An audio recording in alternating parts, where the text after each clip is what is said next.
llegó el momento del back to school. Y todo el mundo está no solamente con la ansiedad local, sino con la ansiedad de la nación americana ante unas agendas que cambian de día a día, de momento a momento, cuánto nos vamos virtual, cuánto nos vamos presencial, cómo lo vamos a hacer, estamos seguros, estamos inseguros, quién tiene la razón, quién es el maracachimba, quién es el que sabe.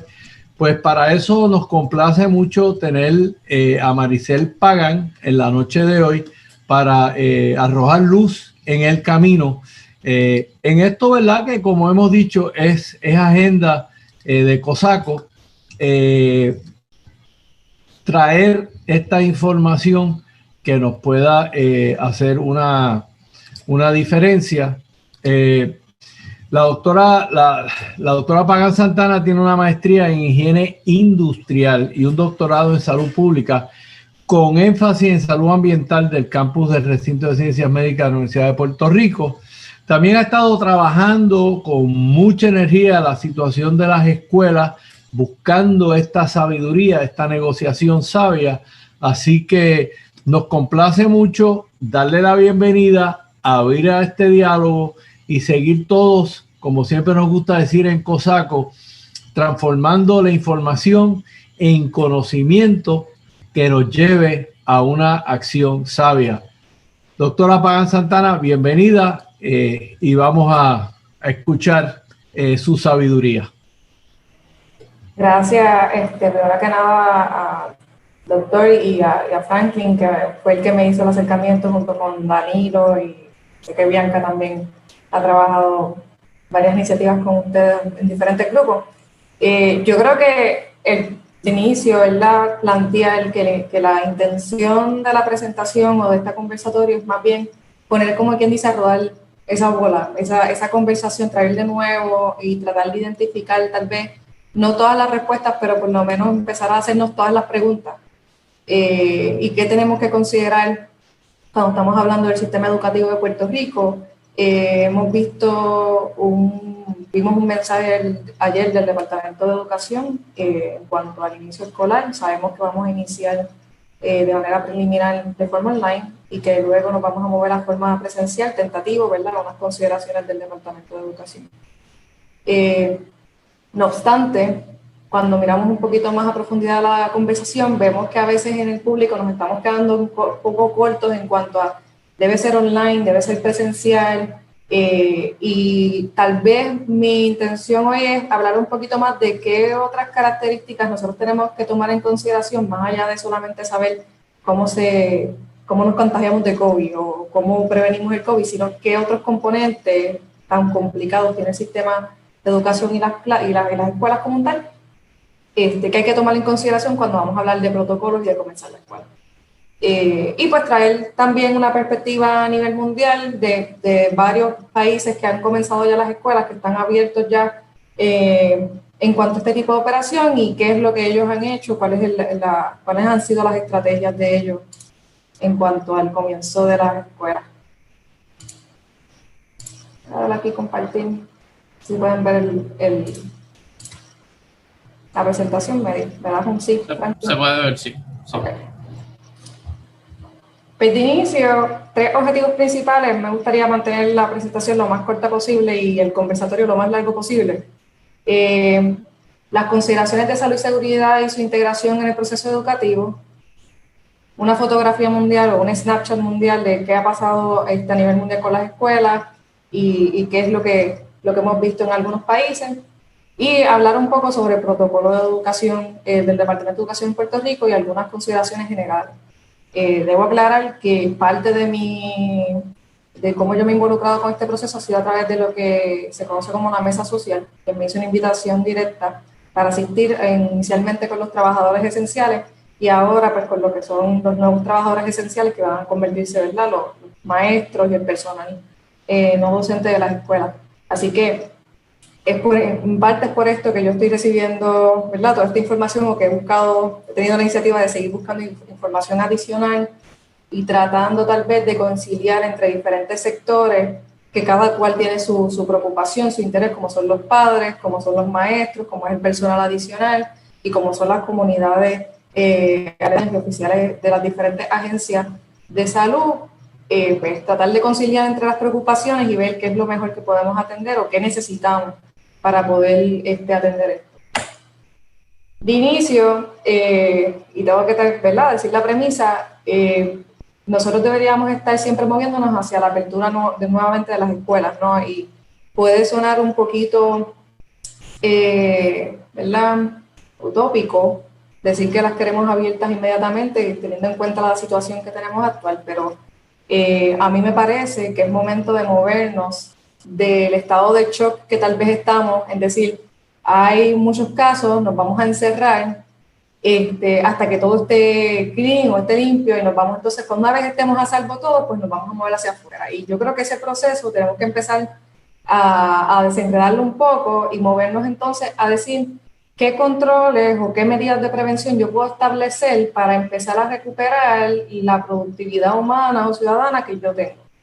¿Por qué? Porque hay unas implicaciones en particulares de lo que es mantener un niño más allá de las consideraciones o características de decir si tiene o no tiene supervisión, si tiene rezago, si hay una disponibilidad tecnológica, que hemos visto también en diferentes editoriales, que hay unas limitaciones en términos de equipo tecnológico que puede tener un estudiante, o inclusive el acceso al internet, que también ha sido debate constante en cuanto a lo que es la educación online, pero más allá de eso, el impacto en el desarrollo económico y educativo y social que tiene mantenernos online para lo que son estos estudiantes, especialmente aquellos que están en etapas de desarrollo temprana, el impacto en la salud mental que tiene para todos nosotros, especialmente para nuestros niños, para todos nosotros, esta situación de estar en lo que es cuarentena o aislamiento, la seguridad alimentaria, que ha sido un debate y un argumento que ha traído la mesa social desde el principio de su creación, como fue el debate con los comedores escolares y continúa siendo, y el hecho de que muchos de nuestros niños o menores de edad reciben sus alimentos directamente de lo que es el sistema educativo. Y la seguridad física, que ha sido un tema que no se ha tocado demasiado, pero que sí ha sido levantado bandera en diferentes países, especialmente por Naciones Unidas y por UNESCO, en cuanto a los diferentes casos de negligencia o de violencia que se enfrentan cuando el niño está sin estas otras, vamos a decir, salvaguardas a su alrededor, como son los maestros, el trabajador social, el orientador o su comunidad escolar.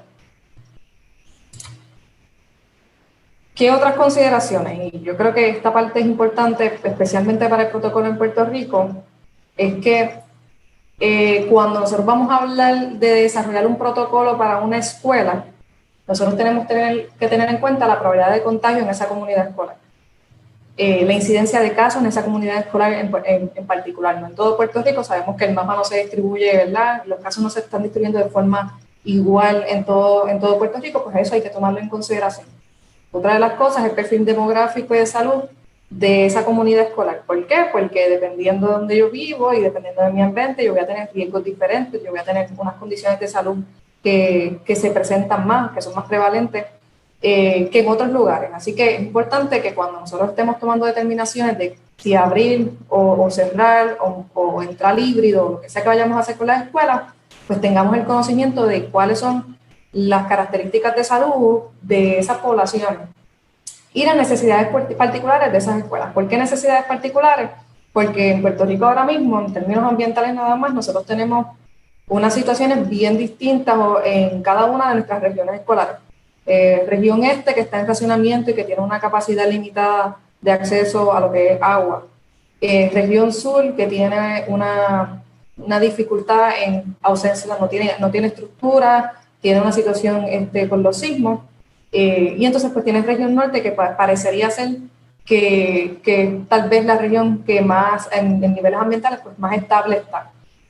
Que los protocolos tienen que atender todas estas diversidades, tiene que entender la diversidad de la comunidad escolar, tiene que haber una capacidad para cumplir esos protocolos, no solamente cuando hablamos, por ejemplo, de la capacidad económica de la escuela, o sea, ese presupuesto que se le asigna, pues yo poder cumplir con lo que se llama el inventario de detergentes o el inventario de jabón, ese tipo de cumplimiento, que tenga el personal para yo mantener las áreas desinfectadas, para yo atender el proceso de entrada y salida de los estudiantes, pues yo dentro de mi plantel tengo que tener la capacidad, tengo que asegurarme de que haya esa capacidad para cumplirlo. Y adicional a eso, la capacidad del estudiante para poder cumplir los protocolos.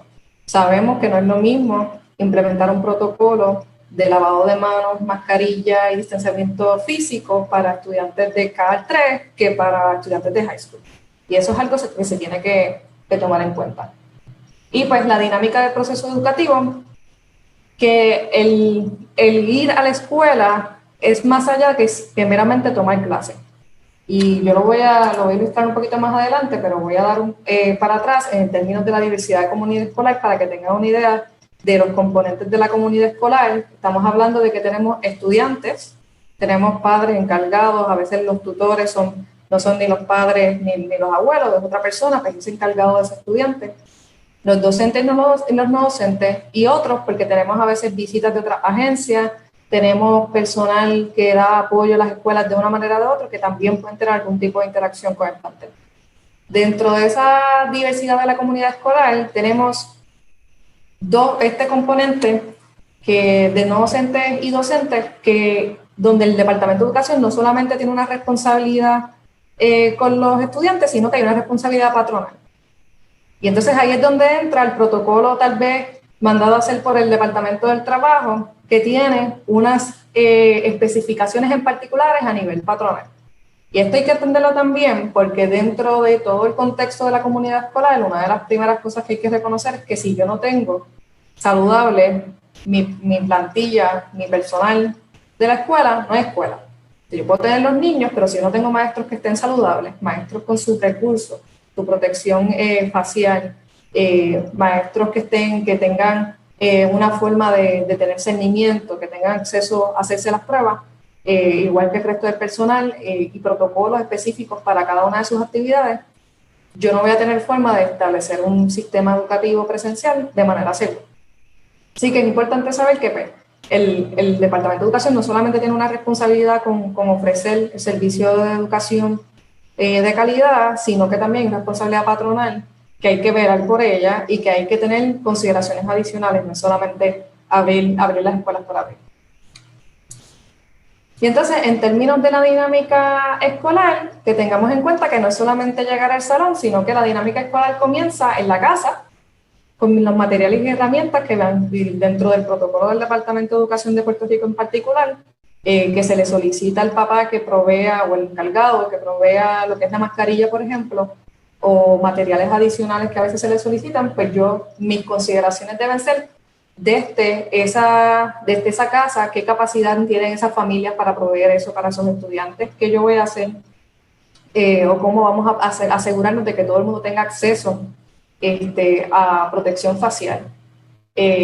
Cómo nosotros llevamos a cabo procesos educativos de cómo manejar esa protección facial, y eso yo creo que es una de las cosas que hay que enfatizar. No todo el mundo dentro de Puerto Rico y en los diferentes países tiene acceso tal vez a una maquinaria que me permita a mí lavar mi mascarilla todos los días, si estamos hablando de una de tela. Así que el Departamento de Educación o en el contexto educativo, nosotros no solamente tenemos que enfocarnos en cómo dar la clase y tener 6 pies de distancia entre pupitre y pupitre, sino que hay unos contextos sociales y económicos que hay que considerar, y nosotros cuando vayamos a establecer un protocolo tenemos que decir, ok, si yo conozco mi comunidad y sus necesidades, es posible que parte del protocolo indique que el Departamento de Educación tiene que suplir mascarillas a los estudiantes.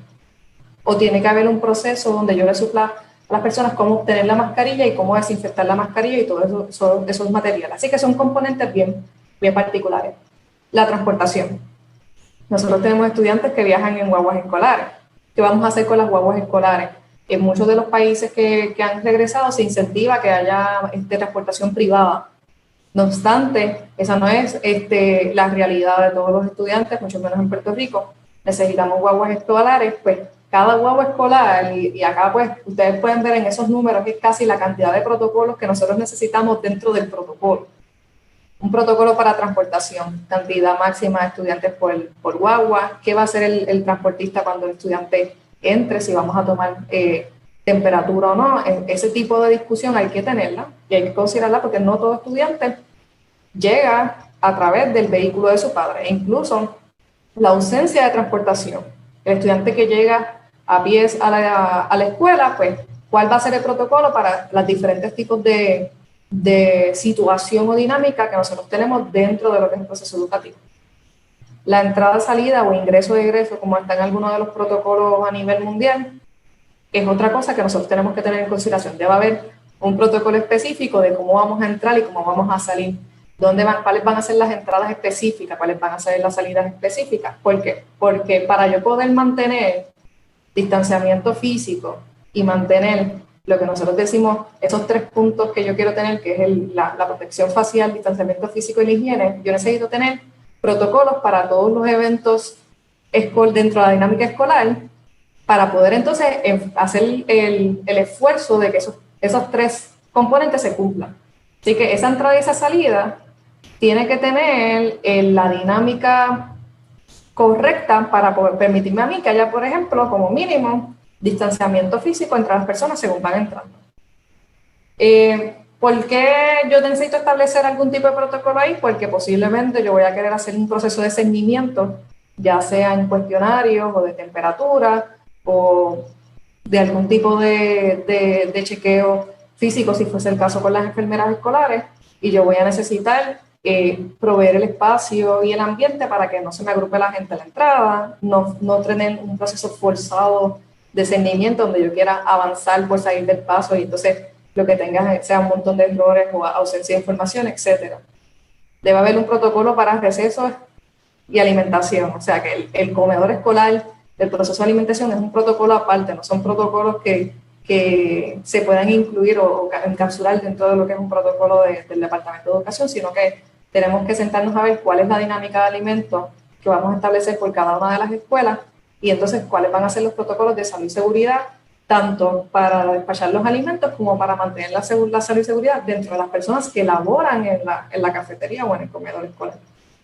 Y entonces, como finalizando, ¿verdad? Como diciendo, pues después de que ya tengo todos esos protocolos, pues puedo tener un protocolo para mis actividades académicas.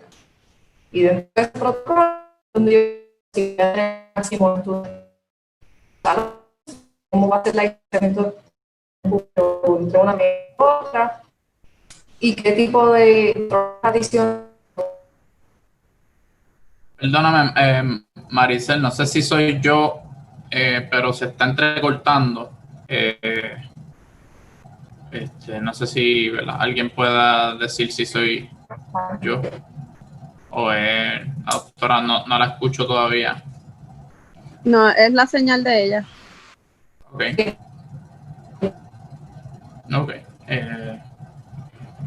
Maricel, por el momento no escucho, le voy a decir ya, cuando escuche. Cuando la perdimos, yo creo que va a entrar de nuevo. Mientras tanto, pues por lo menos yo no me había percatado de todas estas partes ¿verdad?, desde la transportación hasta los alimentos. Un régimen completo que hay que tomar en consideración para una reapertura escolar, porque Puerto Rico por lo menos depende mucho de la transportación pública y pues esas aglomeraciones no son las mejores en estos momentos, poco distanciamiento y demasiada gente, demasiados niños en un solo lugar. Déjame ver si alguien tiene un comentario. A mí me gustaría añadir, porque honestamente no he tenido la oportunidad de leer el nuevo protocolo que se presentó ayer.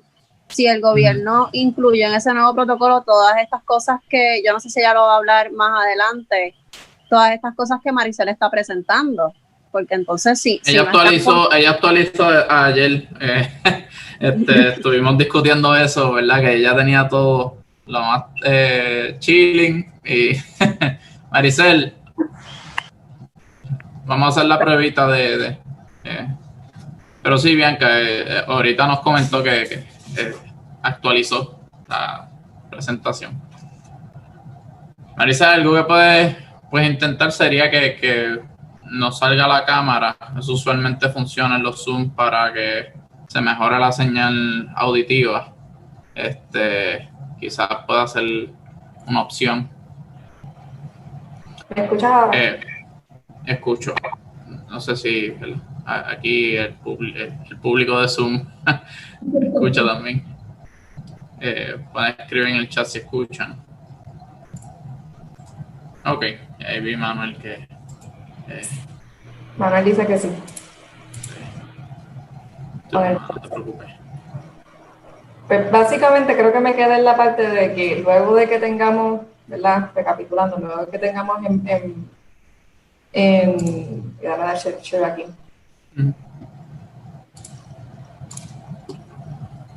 ¿Lo tienes ahí? Sí. Ok.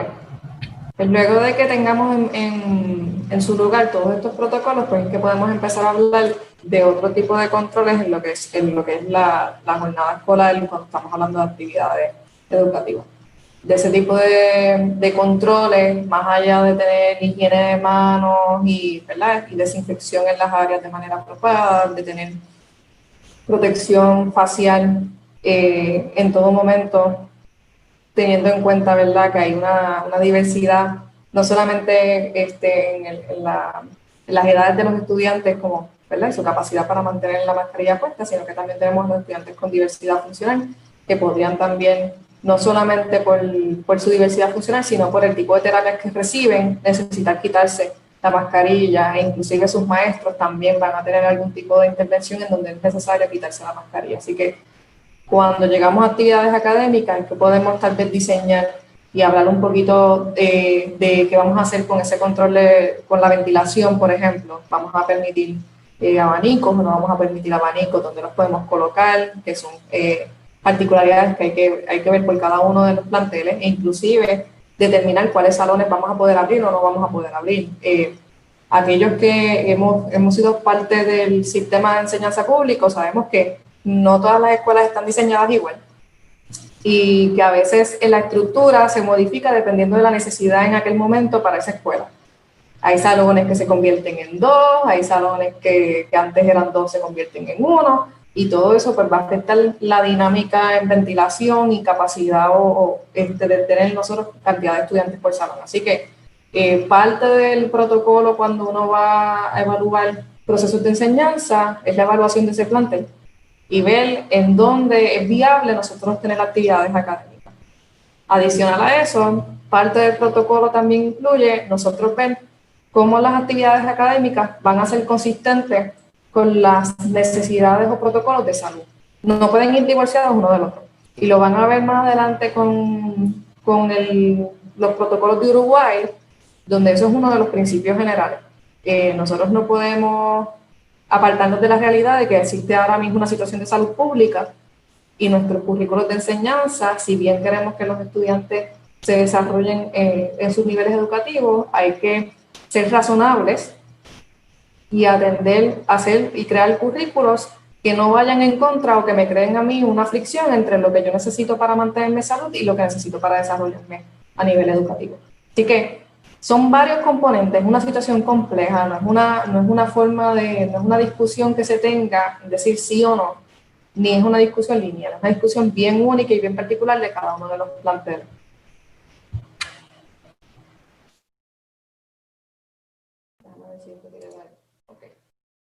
En términos de la fotografía mundial, si van a la página de UNESCO, van a ver las estadísticas educativas en los últimos meses y tienen este mapa que tenemos acá, este es el de hoy, que es el final que tenemos. Los países que están en color como fucsia tienen aperturas parciales. Hay escuelas que han comenzado a abrir, otras escuelas, dependiendo de la ciudad, se mantienen cerradas. Los países que ven en color más morado, más violeta, son países que tienen las escuelas, todo el país que está en institución de mantener las escuelas cerradas. Y entonces los azules son los países que tienen escuelas abiertas en su totalidad. O sea que ya hay una instrucción gubernamental de mantener las escuelas abiertas. Si van a la página van a ver que hay información adicional, por ejemplo, por país, de cuántas personas, cuántos estudiantes impactados, cuántos son féminas versus varones, etcétera. Tienen información adicional pero esto es para que tengan una idea. Actualmente, al día de hoy, 60% de los estudiantes no están cogiendo clases, están afectados por la pandemia. Y hay 107 cierres a nivel de país. O sea, hay 107 países, según la UNESCO, ¿verdad? Y lo que es definición de país según la UNESCO, que mantienen sus escuelas cerradas. Algunos de los países, aquí no están todos, algunos de los países con escuelas abiertas, pues en el caso de las Américas tienes a Nicaragua, Ecuador y Uruguay. Nosotros vamos a hablar un poquito de Uruguay más adelante.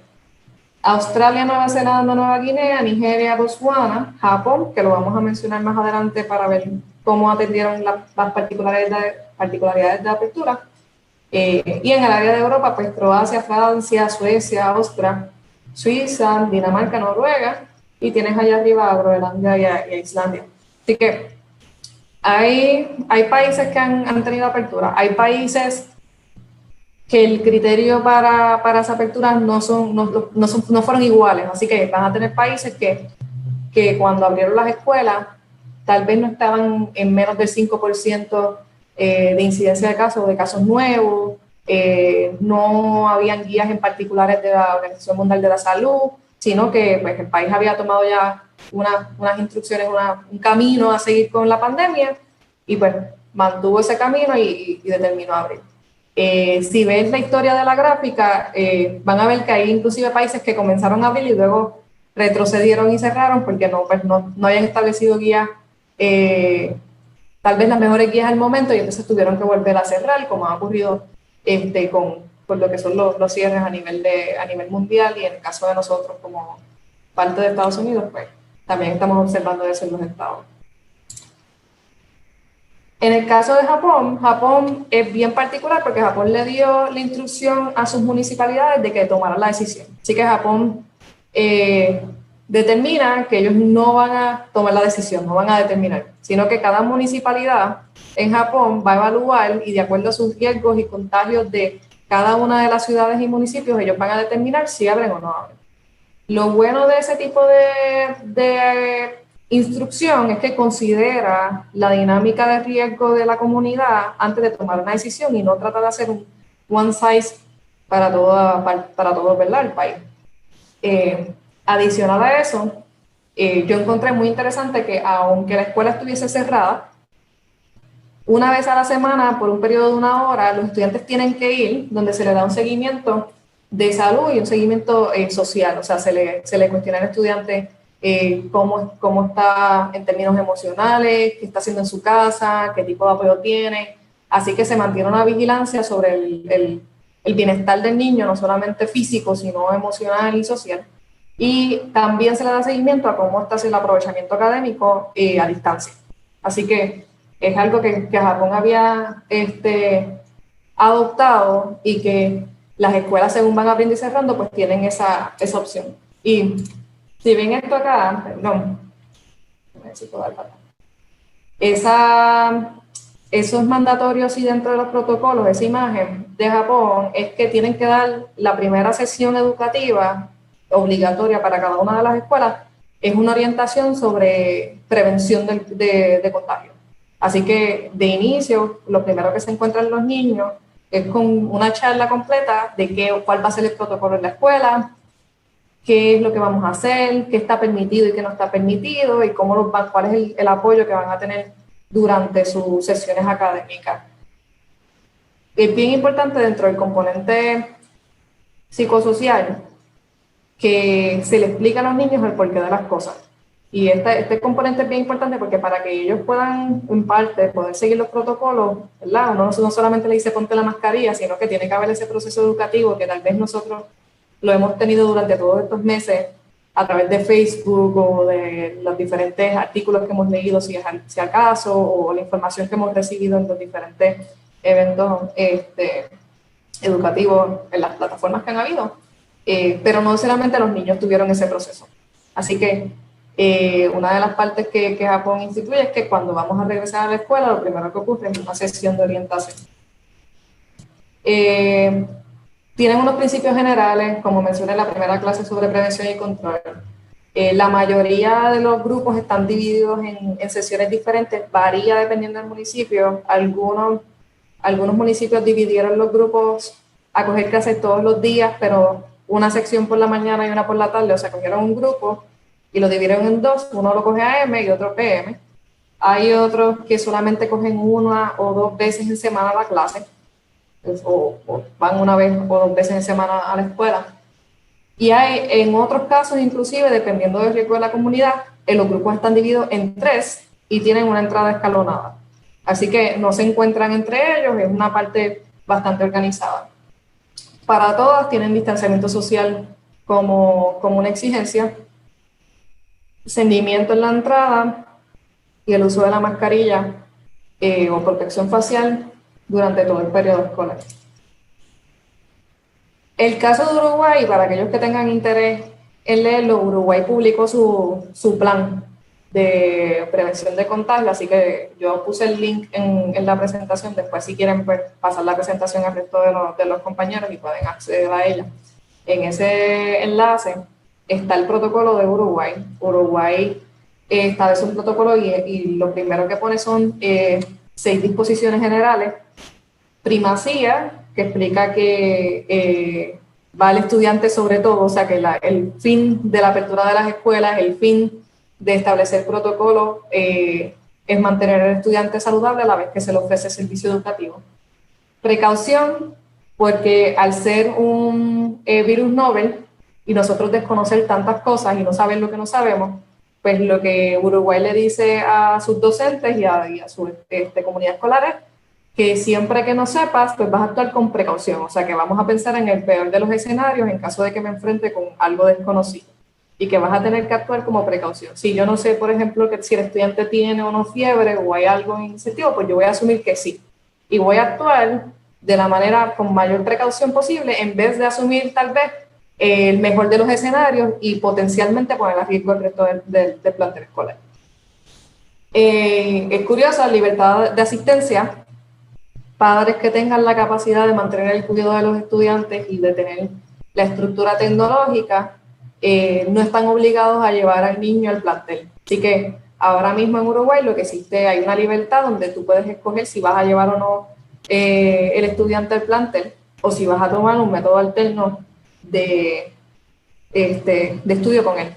Esto está en vigor hasta tanto ellos se mantengan, ¿verdad? Hasta que finalice lo que ellos mantienen como una emergencia de salud pública. Una vez se levante eso, pues entonces ya sería obligatorio nuevamente ir a la escuela. Pero por el momento, los padres pueden tener algún tipo de waiver o de libertad de escoger en términos si entienden que es muy, muy riesgoso o si no tienen la capacidad en el momento para poder llevar al estudiante a la escuela o viceversa. Entonces, progresividad, porque el inicio y todo el proceso de establecimiento de la escuela o del sector escolar es escalonado. Empezaron los maestros primero, se adecuaron las escuelas, empezaron los niveles, empezaron en diferentes fechas para ir estableciendo esos protocolos.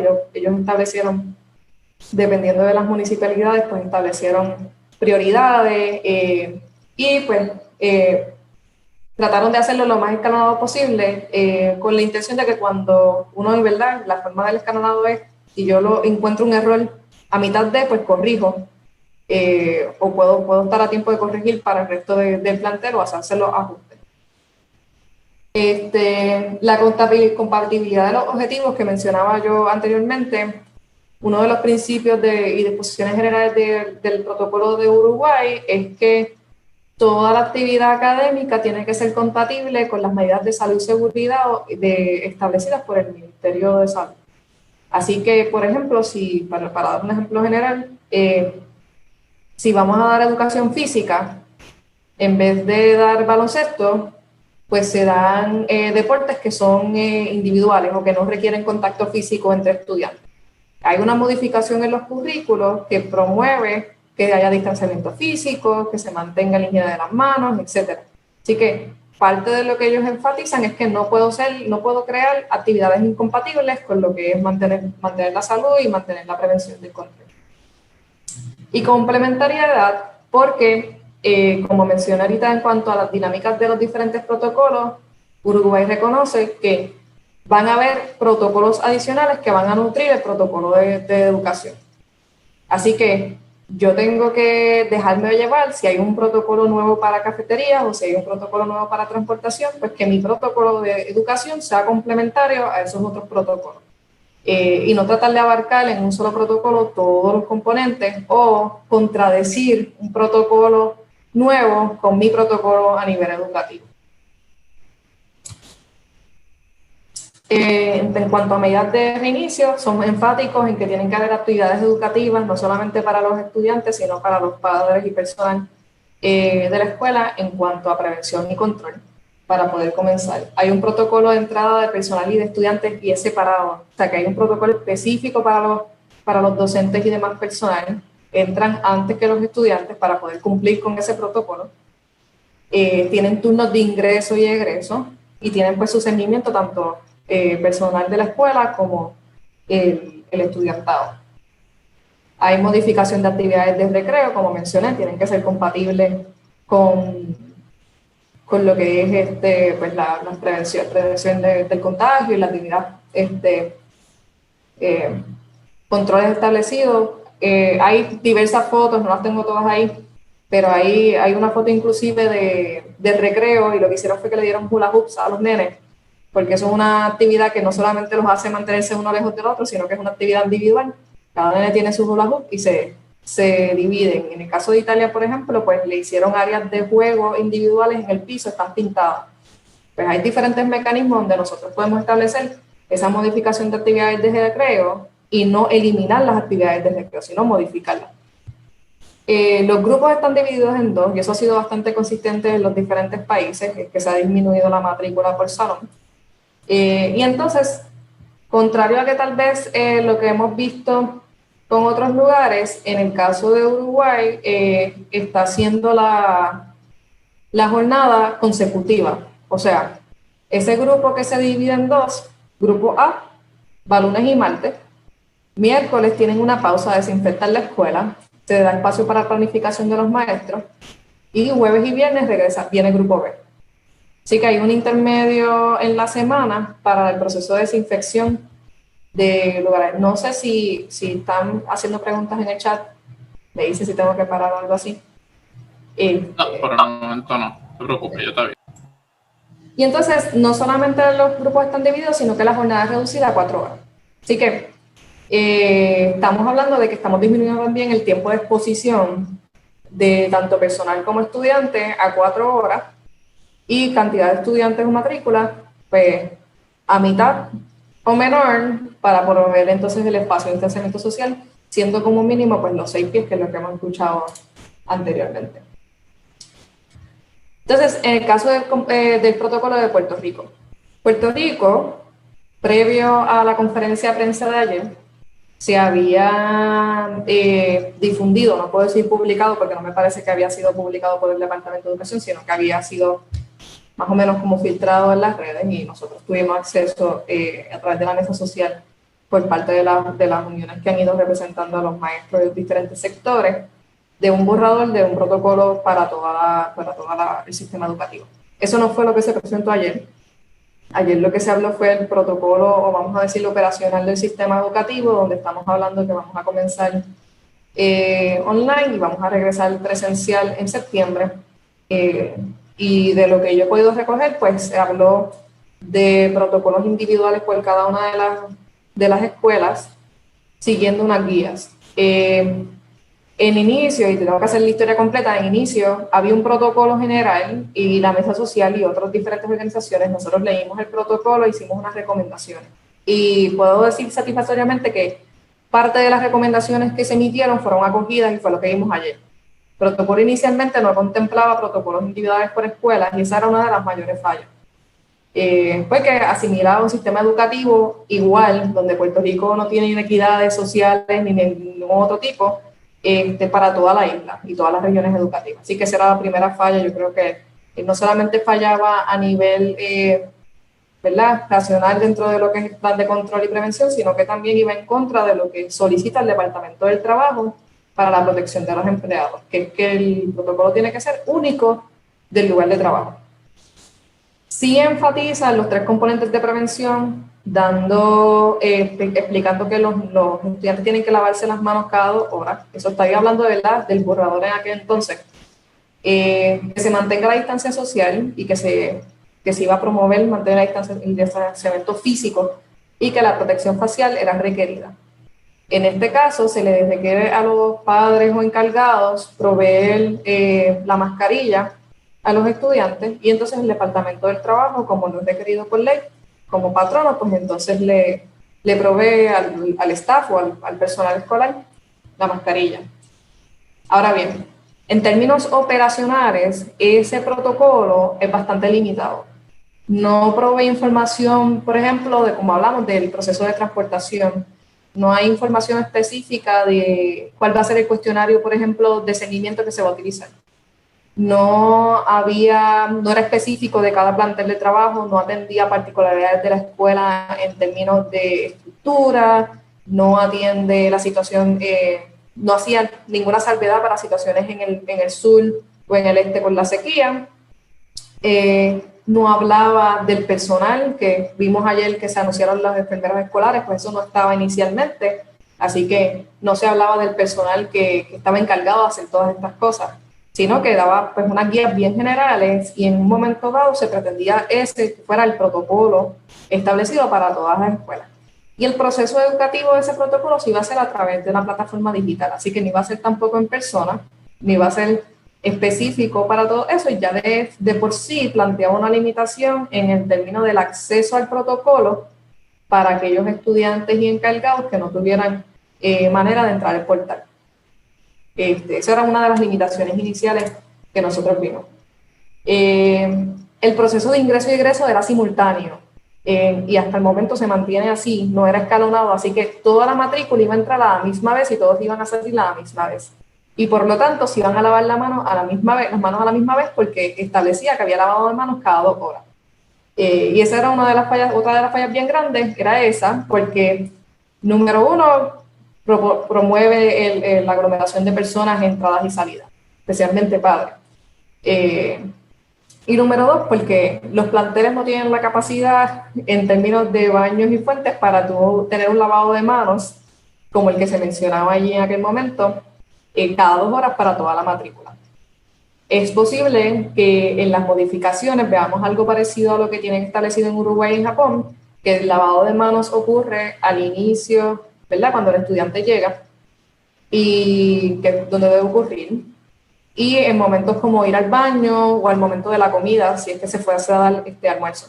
El resto del tiempo, pues lo que se hace es que se provee lo que es hand sanitizer, y con eso pues se estimula que el estudiante no esté saliendo y hacer una fila, ¿verdad?, en un lavamanos por el mero hecho de cumplir con la parte de higiene. Pero esa parte pues no estaba especificada en el protocolo, al momento no la hemos visto. No había una participación de la comunidad escolar en determinar cómo iban a trabajar los protocolos. No había un protocolo específico para comedores, ni una determinación en cómo se va a trabajar con los comedores escolares. No había un proceso educativo, como mencioné, para personal encargado de estudiantes, no establecía cómo íbamos a hacer eso. Se menciona, ¿verdad? Y eso es parte del problema. El protocolo menciona que debe haber un proceso educativo, pero no decía cuál. Parte de nuestra recomendación en aquel momento es que eso fuera una guía. Yo entendí ese protocolo, ¿verdad? Y ahí había que cambiarle el nombre, y entiendo que eso fue lo que se hizo, a una guía para prevención y contagio que liste los mínimos necesarios para tú poder establecer un protocolo en una escuela. Y que cada una de las escuelas, con su comunidad escolar, incluyendo padres encargados, ¿verdad? Y tiene que haber representación de padres encargados cuando se vaya a hacer esto, personal administrativo, docentes y no docentes, puedan establecer el protocolo más adecuado y que sea funcional para la escuela. Si yo establezco un protocolo que no es funcional, pues entonces lo que yo voy a tener como resultado es un mal desempeño de la escuela, y segundo, un mayor riesgo, entonces yo empezar a tener brotes como resultado de la actividad escolar, que es lo que queremos evitar. En consideraciones finales para esto, y pues luego abro la discusión, los protocolos deben considerar las dinámicas de comunidad escolar y comunidad externa. En esta parte es importante porque no es solamente la comunidad escolar. Si yo tengo un brote en el área cercana donde está ubicada la escuela, pues son situaciones que debemos considerar. Deben ser únicos de cada plantel. La salud y seguridad del personal va a ser clave para continuar eso. Un maestro que se me enferme porque yo no le dimos la protección adecuada en aquel momento, es un protocolo interrumpido, porque entonces resultaría en yo necesitar el backup de ese maestro, en tener la persona disponible que pase por el cernimiento. Entonces entra una complicación completa si yo no protegí, ¿verdad?, al maestro o al personal no docente en aquel momento. Así que yo necesito proteger ese personal para mantener constante lo que es el servicio y el enforcement de ese protocolo per se. La otra parte que fallaba mucho el protocolo es que no se veía una relación ni con el Departamento de Salud, ni con lo que estamos ahora viendo, que son los sistemas municipales de rastreo de casos. Y yo creo que es un rol importante nosotros saber o recibir apoyo de esos sistemas municipales de rastreo de casos para el proceso de seguimiento, para el proceso en el que se le presente un estudiante o un maestro con un caso, pues esa comunicación directa con esos municipios y esos procesos municipales debe estar planteada en el protocolo de cada uno de los planteles. Lo mismo con el Departamento de Salud. Y pues que se utilicen proveer, ¿verdad?, estas guías generales para proveer un marco de entradas y salidas escalonadas, el currículo adaptado a la situación de salud. Una de las cosas que plantea el protocolo o el borrador que aparentaba era que íbamos a mantener a los estudiantes dentro del salón todo el tiempo. Eso no es en términos académicos, tal vez no provea la mejor experiencia académica educativa y no me cree demasiada diferencia entre yo estar en mi casa encerrado y estar entonces en un salón encerrado donde no pueda interactuar con nadie. Así que ese currículo tenemos que proveer el espacio para que se adapte de acuerdo a las necesidades que tengamos. Queden acomodados para los estudiantes con situaciones especiales, véase hermanos, cuando tengo hermanos de diferentes escuelas, padres que tal vez no puedan hacer las diferentes gestiones en términos de las jornadas, si las jornadas más cortas o días de cuidado, etcétera, porque se tomen en consideración esas necesidades, al igual que obviamente, aunque no está listado específicamente ahí, los estudiantes con diversidad funcional y el acceso a sus terapias hay que considerarlo. Son estudiantes que a veces las terapias no las toman en el plantel. En particular, pues que se hagan los acuerdos necesarios y el ajuste necesario para esos estudiantes. ¿Qué puede proveer tal vez de una forma uniforme el Departamento de Educación? Pues el cuestionario de cernimiento debe ser el mismo para todo el mundo, porque son las mismas preguntas, y mientras más estandarizado ese cuestionario, pues mejor para nosotros. Y los procesos entonces en cuanto a identificación de casos y al manejo de casos, yo creo que ahí terminé. Y al manejo de casos, pues es importante que sea una forma unificada porque hay una oficina central para eso. Así que dentro de la perspectiva es un proceso bien complejo. No solamente estamos hablando de control de enfermedades infecciosas, sino que estamos hablando dentro del contexto de una pandemia, cómo tú desarrollar un ambiente educativo que fomente realmente el desarrollo de estos menores y que a la vez proteja la salud entonces de los que están facilitando ese desarrollo.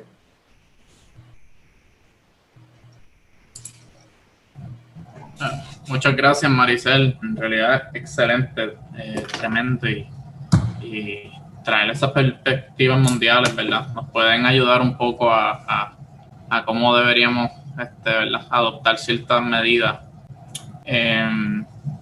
No sé si, ¿verdad?, ¿alguien tiene preguntas? ¿Quieren comenzar la discusión con algo en específico? Yo por aquí, Okay. Maricel, tremenda presentación. Me parece curioso que no se haya integrado al protocolo o el documento que haya presentado el Departamento de Educación a la población de educación especial. Porque hablamos de la corriente regular, pero no hemos entrado a la discusión de cómo va a ser el protocolo con ese grupo específico, ¿verdad? Muchos de ellos es bien difícil mantener un distanciamiento físico con estos estudiantes. No sé si has tenido la oportunidad.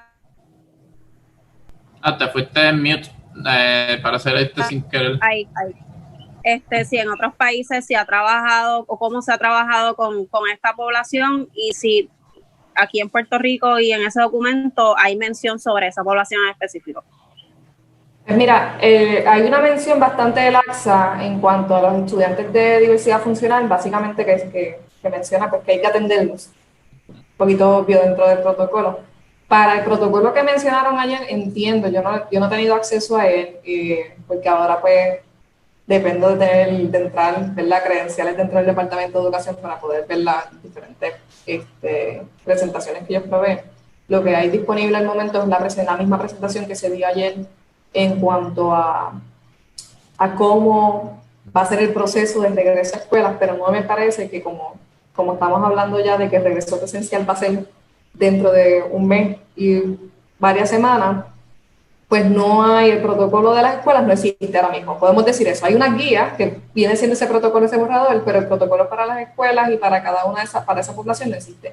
Y es bien importante, bien, que hagas esta pregunta porque es una población considerable de la población escolar, la que tiene diversidad funcional o la que necesita algún tipo de acomodo razonable. Así que es importante hacerlo. No he visto información en cuanto a ello a nivel mundial. Sí he trabajado con algunas instituciones que dan terapias a nivel de Puerto Rico, ¿verdad? Y parte de lo que nosotros hemos discutido es que es casi imposible tú poder mantener una distancia física para estudiantes que tengan unas condiciones bastante marcadas, unas características marcadas, donde la distancia entre profesor, facilitador y estudiante es casi imposible. Parte de lo que nosotros hemos trabajado es que tal vez debe comenzarse a ver el facilitador y el estudiante como una unidad, y entonces mantener la distancia entre estudiante facilitador 1, estudiante facilitador 2. Esa puede ser una opción que nosotros hemos discutido, porque mantener la distancia de 6 pies con un estudiante al que le tienes que dar, por ejemplo, terapia de habla y que tiene algún otro característico de diversidad funcional adicional, pues puede ser bien dificultoso. Por eso es importante entonces tú tener un proceso de discernimiento estricto, proveer lo que en esa parte no la tocamos acá, las pruebas para esos maestros y personal no docentes que tengan esa interacción, pues nosotros poder tener un monitoreo constante de la salud de esas personas, porque hay veces que para esa población el distanciamiento físico y el uso de mascarilla no es tan viable. Sí hubo una mención sobre terapias grupales. Lo que yo he recibido de retroalimentación de parte de padres y maestros es que esa no es la mejor opción, no solamente porque no promueve un desarrollo de una terapia eficiente, sino porque podríamos entrar en una violación de la privacidad del estudiante y sus diversas características y condiciones, y no es la mejor opción. Así que esto es un tema que se va a seguir desarrollando, es un tema que hay que seguir hablándolo, porque definitivamente representa una población considerable dentro del estudiantado que hay que atender y que tiene sus necesidades particulares dentro de esta situación de salud pública. Yo tengo una pregunta, si se puede. Dale, Ernesto, sí. Después yo hago la que está en el chat de Giovanna. Gracias, gracias. Saludos, Maricel, gracias por esta presentación. Yo creo que lo que estás haciendo, primero que nada, es súper importante. Te agradezco que nos estés facilitando esta información porque es crucial. Y de lo que estabas diciendo, tal vez me lo perdí o maybe pueda abundar un poquito más. En cuanto a los comedores escolares, es que la parte del recreo es ¿verdad? lo que más me preocupa. Me gustó los hula hoops y, ¿verdad?, estas estrategias que se utilizan, pero los comedores escolares, ¿tienen algún protocolo? Es que yo creo que ahí es donde tal vez va a ser el foco más de intercambio entre los estudiantes. En el protocolo del Departamento de Salud menciona que la decisión no estaba tomada en cuanto a cómo se iba a hacer, y una de las preocupaciones iniciales es que lo que pudieran hacer es suspender el servicio como tal, y eso nos trae entonces la parte de seguridad alimentaria para el estudiante, que es una preocupación constante de nosotros. No obstante, si estamos hablando de que vas a tener estudiantes escalonados y una matrícula reducida a la mitad, es posible que podamos establecer algún tipo de proceso de almuerzo donde la utilización de mesas o al aire libre o pongámoslo, ¿verdad?, un control donde tengamos los estudiantes distantes de nosotros, pues promueva que se tenga ese almuerzo sin tener que romper con lo que son los protocolos de higiene y distanciamiento social. Inclusive la instalación hay escuelas que han considerado en el nivel privado instalar acrílicos a mitad de las mesas de comedor. Tienes un estudiante en un extremo y el otro estudiante en el extremo, y pues limitas la parte, al quitarse la mascarilla, pues la parte de esa preocupación. Pero sí, tal vez los comedores al aire libre sería algo que pudiéramos contemplar, siendo como quiera la preparación interna y pues, poniendo al estudiante a pasar a recoger ya un alimento preparado o algún tipo de dinámica similar. Las opciones están. No se podría traer también la comida del salón, que comen en el mismo pupitre, ¿verdad? No es lo más ideal, pero... Una de los propuestos es mantener la comida dentro del salón. Habría que ver si eso puede ser mejor o peor, dependiendo de ello. Creo que la parte clave en todo esto es que el grupo va a necesitar una supervisión constante. Y para supervisión, ¿verdad? Acuérdate que tuviste el maestro dándole la clase por 3 horas seguidas. Ese maestro también tiene que ir a almorzar, así que yo necesito recursos humanos adicional que supervisa al estudiante para asegurarnos de que ellos en efecto siguen los protocolos. Así que esa es parte de funcionamiento y operacionalización, que es que tenemos que proveer el recurso humano necesario para poder en efecto mantener eso. De nuevo, existe el presupuesto y existe ¿verdad? La creatividad y las opciones. Hace falta implementación. ¿verdad? Hace falta no solamente voluntad ciudadana para que nosotros sigamos los protocolos, sino voluntad gubernamental para asignar el presupuesto requerido y acelerar estos procesos de reclutamiento para tener ese personal ahí, listo y adestrado para poder proveer este espacio. Maricel, Giovanna Guerrero, gracias, la presentación estuvo fabulosa.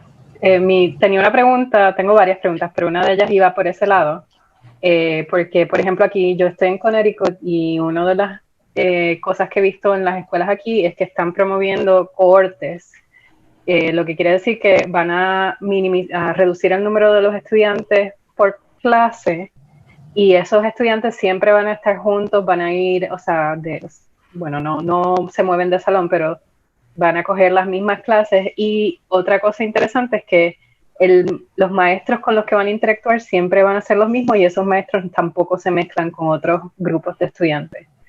Y eso es atractivo porque minimiza la exposición con otros individuos, otros estudiantes, otros maestros, y también facilita el rastreo de contactos. Si hubiera un brote, pues sabes exactamente con quién interactuó cada persona.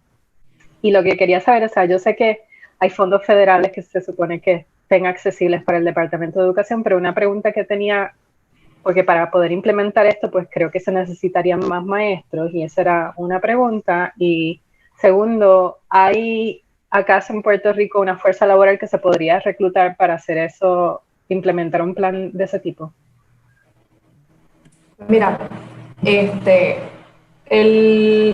términos del personal adiestrado, no contratado, lo hay. Yo creo que no van 3 meses de que se salió la noticia de la cantidad de maestros cesanteados o declarados excedentes del Departamento de Educación diciendo que no tengo suficientes estudiantes para ustedes, así que los despacho y los saco del sistema. Bueno, tal vez el primer paso sería recuperar esos maestros, esa lista de maestros disponibles, no solamente los excedentes, sino los que ya estaban en lista de espera y que no habían entrado al sistema todavía, para poder proveer, como tú dices, como voy a tener más grupos más pequeños y mayor cantidad de grupos, pues necesito más maestros. De igual forma, uno de los planteamientos que hay es que nosotros tuvimos un cierre de cientos de escuelas, cuyos planteles lo que hay es que proveer el acondicionamiento físico, así que ni siquiera tengo que estar haciendo interlocking. Yo lo que necesito es identificar el plantel, ponerlo, acondicionarlo, y entonces empezar a dividir las matrículas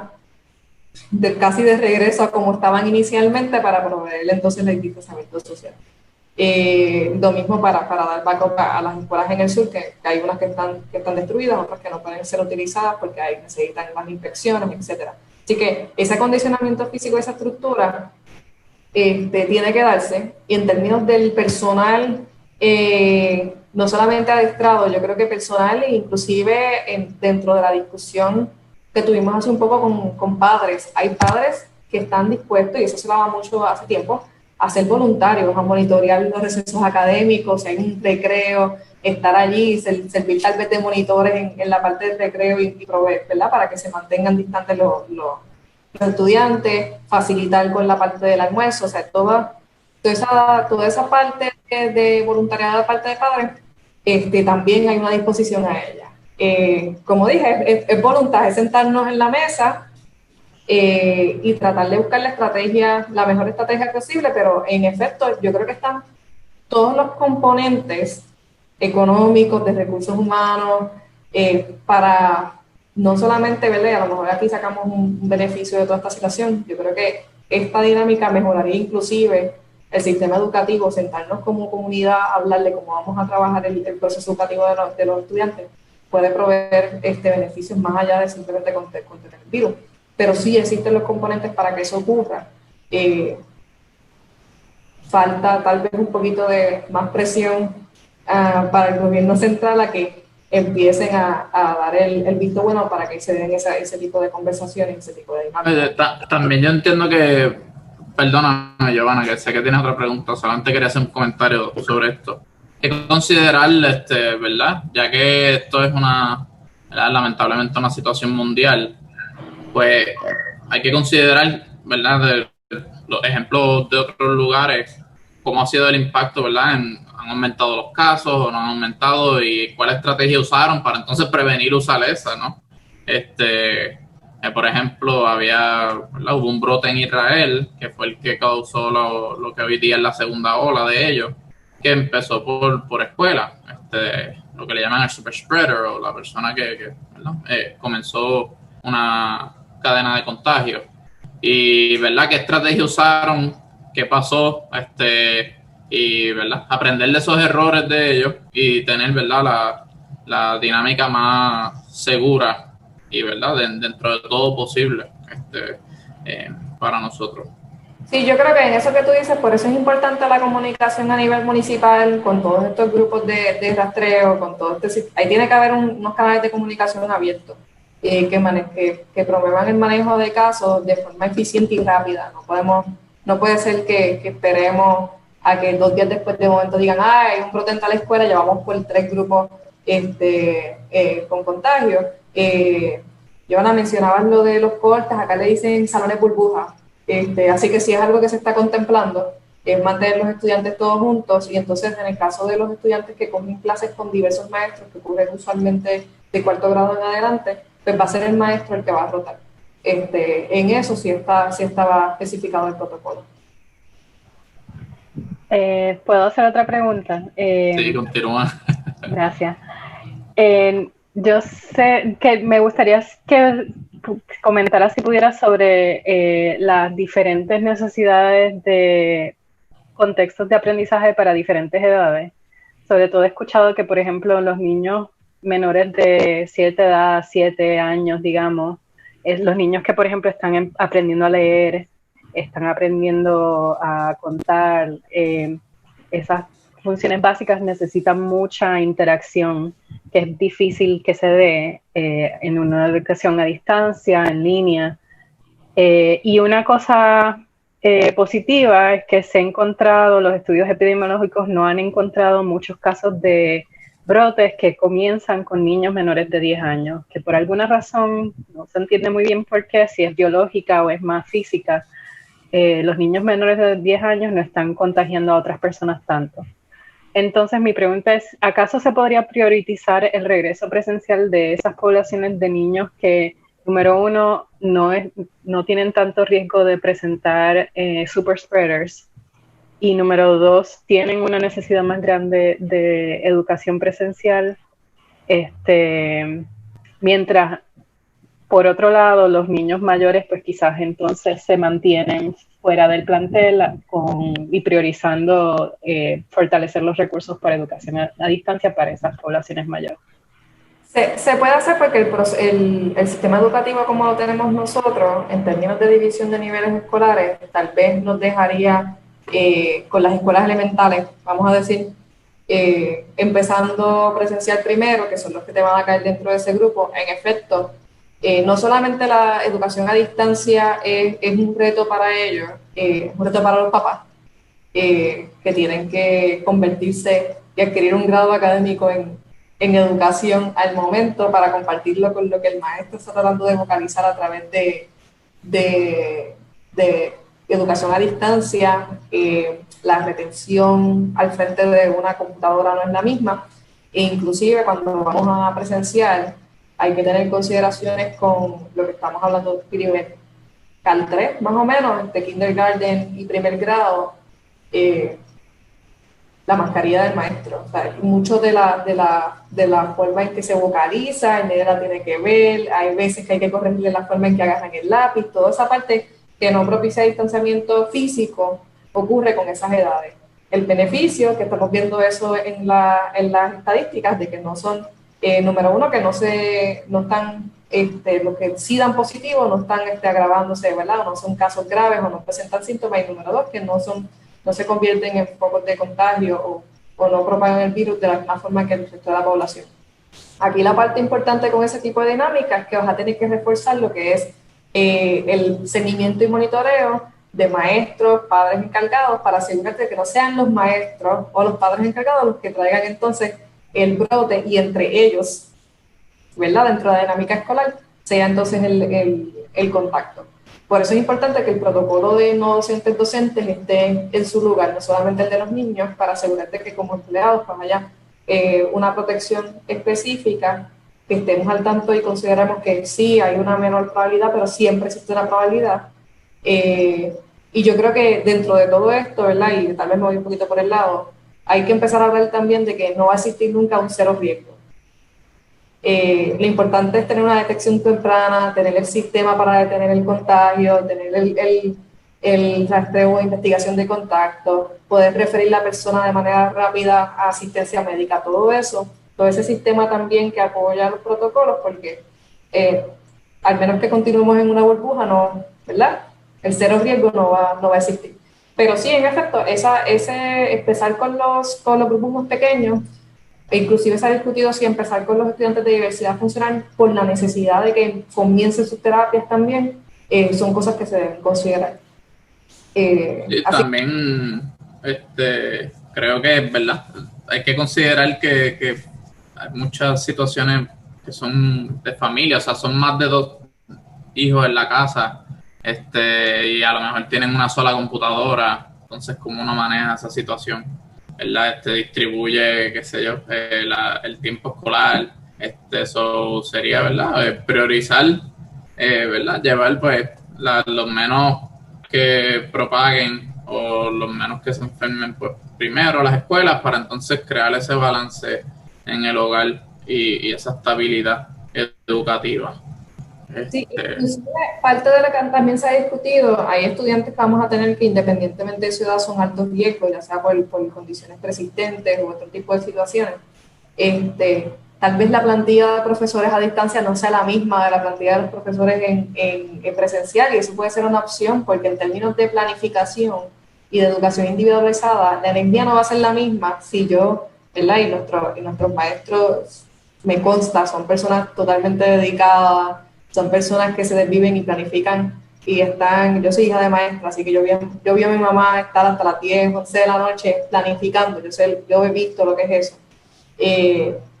Darle la carga al maestro de que ambas modalidades las maneje y las ponga a correr, pues tal vez no sea la mejor opción. Pero nuevamente, hay maestros en Puerto Rico para nosotros poder atender esa situación. Sabemos que van a haber los recursos tecnológicos para proveerle a estos estudiantes que tal vez pues sean de alto riesgo o que tengan otras condiciones también familiares. Puede ser que el estudiante no tenga cuidado o no tenga, por ejemplo, si vamos a hacer una jornada reducida, pues no hay capacidad de encargado de buscarte al mediodía, así que prefiero entonces dejarte todo el día en X lugar, pues que hayan esas opciones para esos estudiantes. y las opciones presenciales, siempre mirando a que tengamos en vista reducir esa inequidad en educación, no agrandarla, que es lo que está sucediendo ahora mismo, y con la eventualidad de regresar presencial en la medida en que sea posible, eventualmente. Entiendo que lo que está haciendo Japón, lo que hizo del primer día de la orientación a los estudiantes, también se le debería dar la orientación ¿verdad? A maestros y a la facultad, porque ¿ves? No todo el mundo tiene la misma habilidad de, por ejemplo, usar PowerPoint, porque si va a estar online, pues hay que tener cierta capacidad de manejar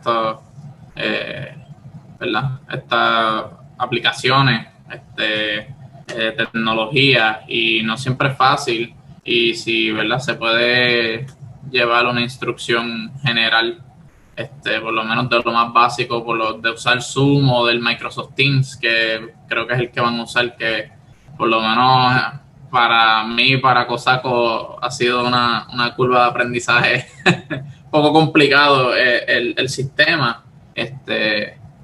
Entiendo que eso debería pasar en Puerto Rico, porque no es fácil, y ¿verdad? Quitarle ese método de enseñanza, ese maestros que llevan 15 años, 20 años, ¿verdad? Lo importante con ese proceso, en efecto, sí se debe adiestrar, no solamente en eso, por ley hay que adiestrarlos en los protocolos de prevención y contagio, eso tiene que haber un adiestramiento ¿verdad? Con preferencia que sea físico, o sea, que haya interacción y que no sea un módulo que yo te di y después me marques una prevención de lectura y nos fuimos, sino que haya un proceso de adiestramiento completo para este tema en particular. En el caso de los maestros, yo creo que es importante sí adiestrarlos, pero yo creo que es importante que el departamento empiece a considerar el componente humano del maestro, y dentro de todo no podemos darle adiestramiento fuera de lo que son sus horas laborales, o sea, exigirle horas adicionales al maestro cuando tenemos el espacio, yo creo, ¿verdad? Para nosotros estructurar ese proceso de adiestramiento dentro del marco de ellos, porque los maestros también son padres, tienen que hacer sus gestiones adicionales, y a veces yo he notado a veces que los protocolos van dirigidos a que el maestro se convierta, o los directores se conviertan como en un Superman y se encarguen de todos los componentes, el tecnológico, el desarrollo de currículo, atender a los papás, atender a los niños, y entonces correr clases. Y después, con el tiempo que sobra, pues trabajamos. Así que mantener ese bienestar del personal docente y no docente también es clave en esto, porque son procesos de estrés y son cambios simultáneos, recurrentes. Lo mismo para los papás, no solamente en el manejo de tecnología, manejo psicosocial, para padres que van a tener que supervisar a sus niños online. No todo el mundo tiene el mismo proceso, el mismo trasfondo educativo, no todo el mundo tiene la misma paciencia, no todo el mundo tiene las herramientas emocionales para tú poder dar clase a un niño de tercero o cuarto grado. O sea, necesitamos que haya ese proceso de capacitación. Sí, suena a que vamos a estar alargando el proceso, etcétera, pero a la larga yo creo que el beneficio es mayor que hacer un comienzo, un semestre online, híbrido, presencial, atropellado. Todos estos componentes, reconocer que son barreras y atenderlas, debe ser lo primordial para el Departamento de Educación. Una vez nosotros creemos los espacios para eso, yo estoy segura que la voluntad ciudadana va a estar ahí, que la voluntad de los papás para cumplir, para llevar los nenes. Yo creo que nadie quiere a los nenes en la casa encerrados, todo el mundo los quiere desarrollándose y teniendo sus competencias educativas y poder desarrollarse como seres humanos, pero hay que hacerlo con un proceso que no sea atropellado y que observe todos estos componentes. Excelente, sí. Bueno, pues no sé, Giovanna, si tenía alguna pregunta. Yo tengo aquí dos del público. Ok. Me preguntan en la página de YouTube. Tarán dice, ¿qué modalidad de apertura es la más popular y o efectiva a nivel global? No sé si conoces de las que pude apreciar, casi todos están híbridas o parciales. No he visto y no observé ninguna que fuera full time tanto en el periodo del día ni que fueran todos los días. Así que hay un componente híbrido, a pesar de ser programas o países cuyo proceso de pandemia han ido a reducción o ya se han levantado lo que es las emergencias de salud pública, están promoviendo el proceso híbrido o de jornadas cortas. Ahora bien, ese proceso viene acompañado de un apoyo gubernamental para papás y cuidadores para poder complementar en cuido o en tecnología o en procesos o inclusive en licencia de trabajo para poder entonces trabajar con lo que es un intermitente dentro de si el niño no está en la escuela, pues está en un cuido o está con un encargado, pero necesita haber un apoyo a esas familias para que en efecto se pueda mantener esa corriente. Y pues la parte tecnológica y el andamiaje tecnológico para la parte online. Excelente, sí. Entonces, ¿qué prácticas son recomendables una vez se recogen los niños de la escuela y al llegar a la casa, si tiene? Mira, en el caso de la parte de práctica para higiene, etcétera, una de las cosas que usualmente se hace, la primera es lavado de manos, todo el mundo cuando llegue.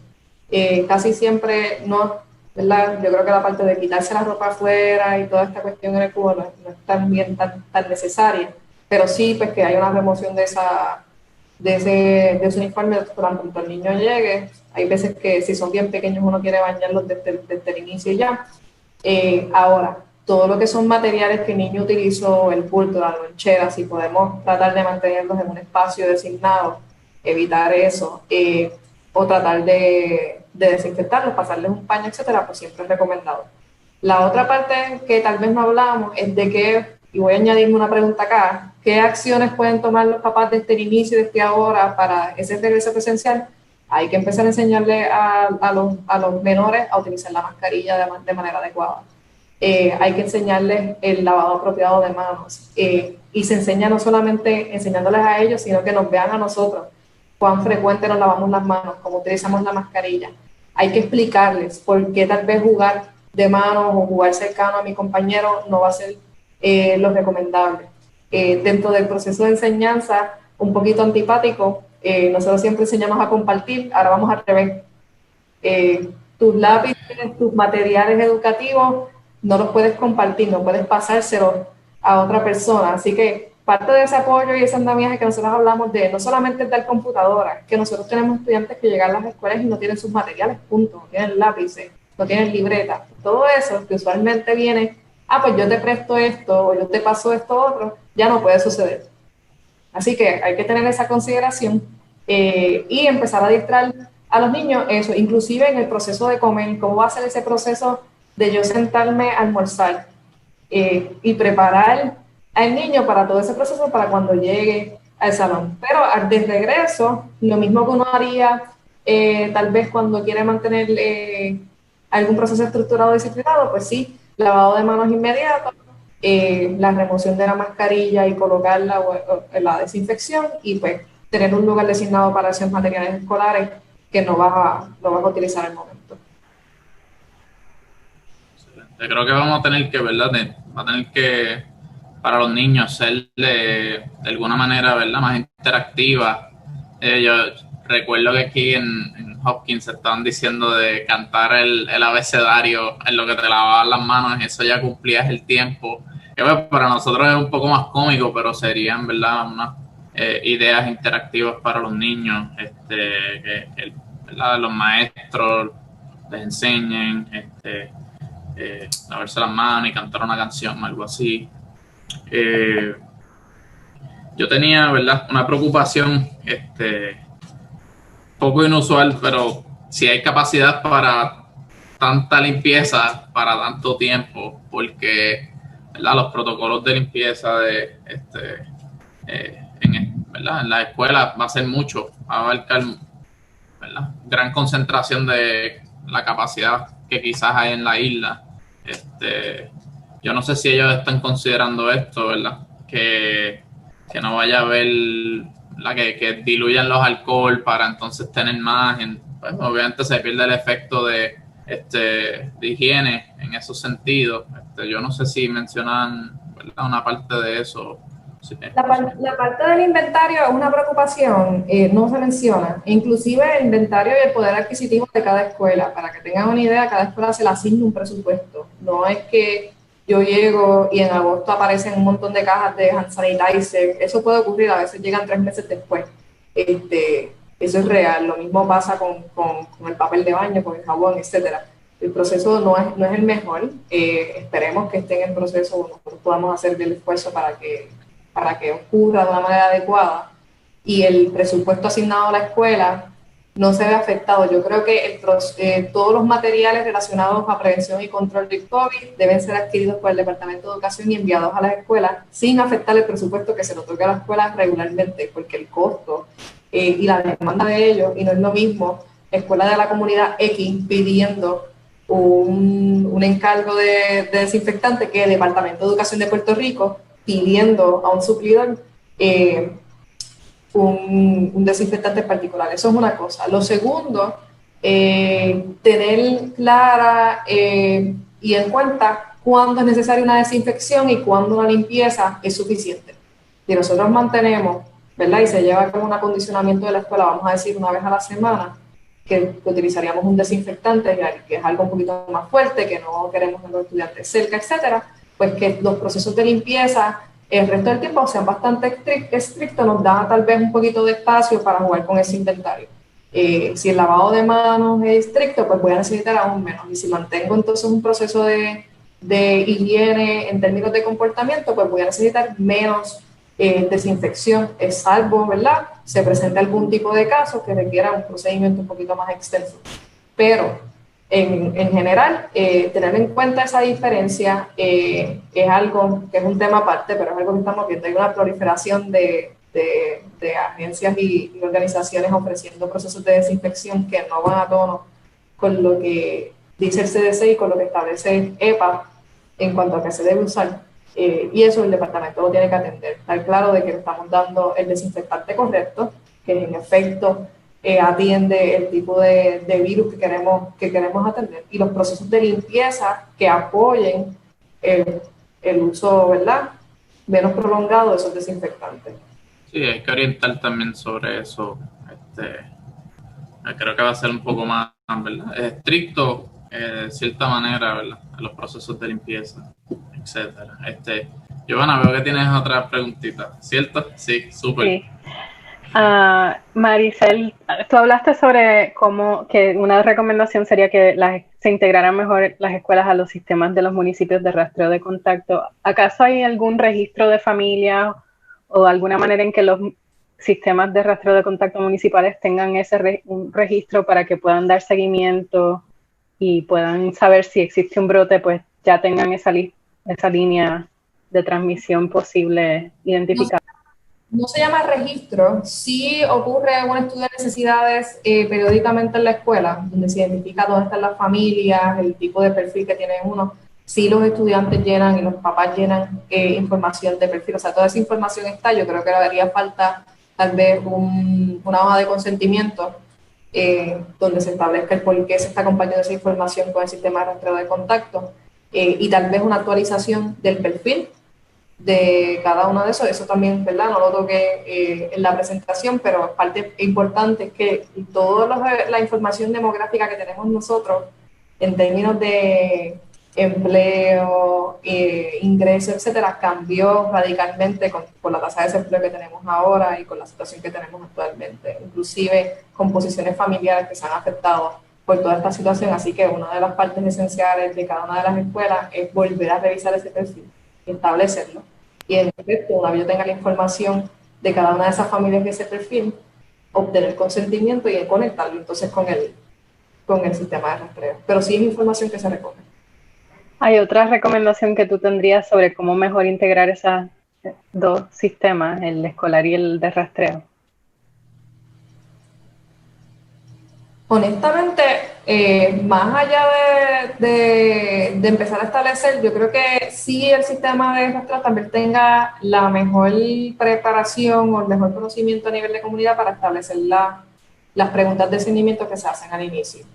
Yo creo que ese es uno de los apoyos que se podrían dar, e inclusive si van a trabajar, cuál van a ser la información que van a compartir también de parte del sistema de rastreo en términos de cuándo la escuela debe estar en algún tipo de vigilancia, si queremos establecer algún sistema donde yo diga estoy en alerta 1, 2, 3, de acuerdo al sistema de rastreo, una notificación de decir, mira, una comunicación con el director constante en el sentido de que, mira, hemos detectado un caso a tantas millas de la escuela, debemos estar vigilantes, vamos a establecer alguna medida extra de desinfección, etcétera. Sino que ese monitoreo y el establecimiento de alertas posiblemente sea algo que el sistema de rastreo municipal pueda abonarle a los planteles que tenga dentro de este municipio que le corresponda, que ayude a la detección temprana y a las medidas más estrictas. A veces uno, pues, dentro de la monotonía y sentirse uno seguro, pues empieza a ser un poquito más laxo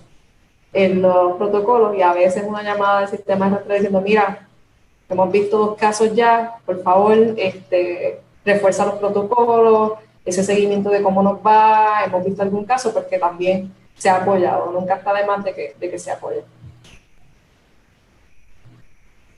Entiendo que debe haber, ¿verdad?, un personal, por lo menos una persona en cada municipio que sea, ¿verdad?, un contacto más directo entre, ¿verdad?, las escuelas y el equipo de rastreo municipal, para que así haya ese intermedio de alerta o de, ¿verdad?, que evalúen, ¿verdad?, ciertas medidas salubristas o cualquier caso, situación que vaya directo a la escuela, etcétera. Sí. Bueno, ¿alguien más tiene alguna pregunta? ¿Un otro comentario? ¿Algo más que quieras decir, Maricel? ¿Verdad? Lo típico, uso de máscaras, que tengan muchas máscaras, mascarillas. Mascarilla y puestas encima de la nariz todo el tiempo. Entiendo que va a haber, ¿verdad?, que hacer alguna recomendación con respecto al uso de máscaras, mascarillas, ¿verdad? Los niños, si por ejemplo regresan a la escuela a los 5 días a la semana, hay que cambiarla, lavarla. Hay una recomendación oficial del CDC, número 1, que la Organización Mundial de la Salud emitió sus guías para las mascarillas y habla inclusive del tipo de tela que es más eficiente, de cuántas capas debe tener, para que tengan una idea, el mejor performance que hubo en mascarilla incluye una tela interna de algodón y 2 por afuera de poliéster. Y eso es algo que nosotros pensamos que son 2 cantos de tela, te lo pusiste y seguiste caminando, así que el tipo de tela tiene que ver. El CDC tiene recomendaciones en cuanto al proceso de limpieza, que es diario. El hecho de que yo la puse a secar ahí, la dejé y regresé el otro día me puse la misma, no es recomendable. Así que no es el uso adecuado, requiere que las limpiemos. Aquellos que puedan tener la probabilidad de lavarla y secarla el mismo día, pues lo pueden hacer. Si tienes más de una, pues puedes dejar una secando al sol y la otra la usa. Cuánto tiempo vayamos a estar con ellas y cuánto nos dure esa tela, es una de las cosas. En el momento en que la mascarilla se rompa, ¿qué vamos a hacer? Así que sí hay que tener bastante disponible. En cuanto a protección respiratoria, pues tener en caso que si vamos a utilizar algún tipo de desinfectante, pues nuestros empleados de mantenimiento tengan la protección respiratoria adecuada, si es algún tipo de respirador el que necesitan, pues que también se les haga disponible. Pero con las mascarillas vamos a seguir viendo recomendaciones. No es una área sencilla, especialmente para los niños pequeños, mantenerlas ahí. Yo creo que vamos a tener que ser bien enfáticos en el lavado de la mano para poder entonces contrarrestar tal vez un uso menos eficiente de la mascarilla en esas edades. Y entonces pues sí, estar vigilantes en cuanto a la reposición y desinfección y limpieza de ese equipo. Y más allá de eso, yo creo que es bueno empezar la conversación y que estemos todos al tanto de que son componentes, no son respuestas fáciles, no hay una solución, no hay una receta. Para esto es una dinámica compleja, pero es una dinámica que hay que atender y que mientras más rápido la atendamos, ¿verdad?, que la pongamos en la discusión, mejor van a quedar esos protocolos para que en efecto en septiembre, si es que las condiciones a nivel de país lo permiten, pues puedan entonces empezar los estudiantes de manera presencial. Me gustaría decir, Mariceli, de nuevo, excusen que no estaba presente visualmente, pero he estado siguiendo la conversación, que tenemos que ser tácticos y estratégicos, ¿verdad? Porque a veces uno quiere como que enfrentarse al macro, decir, bueno, mira, este es un plan comprensivo para enfrentarnos a esta situación de la apertura, pero a veces hay que ser táctico, tú sabes, decir, espérate, dentro de toda la locura que estamos contemplando que se puede o no se puede hacer, nos gustaría puntualizar en esto. Nos gustaría que este error de omisión o este error de comisión no se cometiera. Así que yo creo que es importante que podamos perseguir la intervención tanto a un nivel de tirar un macro planificable versus la orejita, el consejo bien específico o la enseñanza bien específica con un contexto bien específico, como obviamente tú has dado muy buenos ejemplos en el transcurso de la dialéctica de esta noche. Así que creo que sí, que tenemos que seguir pensar en cómo somos tácticos y estratégicos, cómo ganamos una pequeña batallita para inclinarnos a poder ganar la guerra. Por lo menos, ¿verdad? Nosotros aquí en COSACO seguimos dando candela, educando a la mayor, ¿verdad?, medida posible, por distintos foros. Entiendo que, ¿verdad?, ya contestamos preguntas del público también. Así que nada, les agradezco, ¿verdad?, la participación. Doctora Maricel Pagan Santana, gracias por, ¿verdad?, comprometerte con nosotros a traer esta información tan valiosa. Y nada, continuamos, ¿verdad?, con estas discusiones los jueves. Nos pueden seguir en la página de COSACO PR, en Facebook, cosacopr.org, en internet, pueden seguir la Ciencia Puerto Rico, que nosotros, ¿verdad?, estamos ahí diariamente trayendo la información necesaria para que el público la tenga en mano y podamos resolver esto todos juntos por Puerto Rico. Gracias por la invitación. Bueno, pues gracias, buenas noches, tengan bonito fin de semana.